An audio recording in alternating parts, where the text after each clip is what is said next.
the Manchester bomb, a busy shopping Saturday outside Marks and Spencer 11 years ago. It illustrates all too well the truth of Prime Minister Gordon Brown's warning today that terrorism can hit us anywhere from any place. And it's places just like this that the Prime Minister Gordon Brown is talking about. Shopping centres, train stations, hospitals even, football grounds and airports. Anywhere that the general public is likely to gather in large numbers. But hang on, just how vulnerable do people actually feel to the threat? Not really, unless it raises its ugly head. And then, yes, definitely. Well, yes, if something was to happen, yes, you do worry, but you tend to put it at the back of your mind, don't you? You can't stop doing things. Carry on. Have you changed your behaviour in any way because of this apparent threat? No. Not really, no. I just know one day they'll attack the traffic centre because it's like really, really big and it's really busy at Christmas, and because of the glass and the amount of expense, I know that's going to be a target. Do you actually feel any risk, any threat from terrorism? Right now, where we are standing outside the shops? No, definitely no. You feel safe? No. I am safe working because I come to work every day. I'm not being bothered because if I stay home, who's going to pay my bill? So I have to come out to work.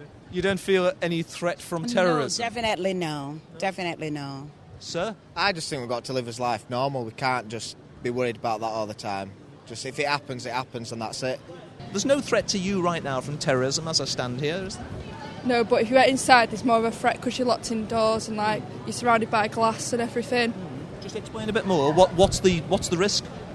Because you can't really get out because there's nowhere to get out. Is if a bomb goes off because you've got to find the nearest exit, and then there's a big rush to the doors so you can get crushed. Does the threat of terrorism put you off coming to places like shops, football grounds, theatres, restaurants? No, definitely not. No way. No. Guys, it's been a pleasure talking to you, and thank you very much. Channel M, Thanks. Sky 203, from 6 tonight, 9 till 10 as well, and from breakfast and online. And you'll see a little bit of what we've just done. May I just ask your names? Yeah, Alexandra Lockhead.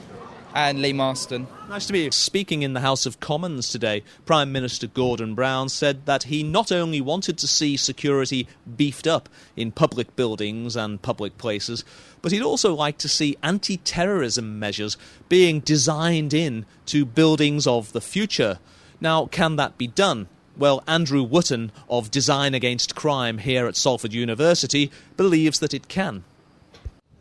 Well, designing out crime is something that's already done, especially here in Manchester, and it's an approach that's been very successful in reducing crime. Thinking about terrorism, it's purely been an extension of crime, or if you like, the most serious of crimes. Then actually doing that is something that is definitely a possible thing to do. The architects, the planners, they need to be given the information and the resources to enable them to make the decisions that would be best for the particular situation they might be designing for. Can you give us any examples of where it's already been done? Well, Manchester having been hit by its own bomb, there's obviously a certain amount of expertise within this city. There has been work done looking at dustbins, rubbish bins that are on street in terms of trying to make them safer should a suspect package be placed in it and the worst happened. But also with the Commonwealth Games, there was a considerable amount of work done in the design of the new stadium, and especially in regard to the being such a high-profile event and having the Queen opening it. A lot of work done thinking about what might happen in the worst-case scenario. So things like the stanchions which hold up the roof, if you look at the bottom of those where they go into the ground, where they're anchored, there are a number of things that look like concrete seats around them, which are nice architectural features, but actually also stop somebody parking a van close to that particular critical point in the architecture. And with CCTV cameras likely to be part of the security upgrade, Britain looks set to become even more of a surveillance society. I'm Kevin Duffy for Channel M News.